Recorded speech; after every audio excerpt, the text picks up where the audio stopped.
How to fix Equalizer APO VST plugin problem. Make sure Equalizer APO and your VST plugin are both updated to the latest version. Check that your audio device is selected correctly in Equalizer APO configuration editor.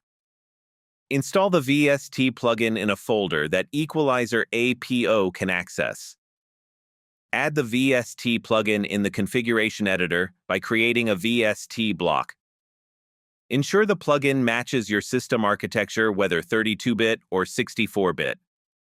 Run your audio software as administrator if the plugin is not recognized.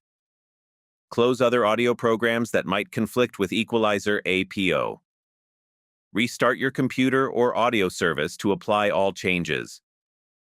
Update your audio drivers to the latest version for Windows 11. Test the plugin with a different audio output or reinstall it if it still does not work. Thank you for watching.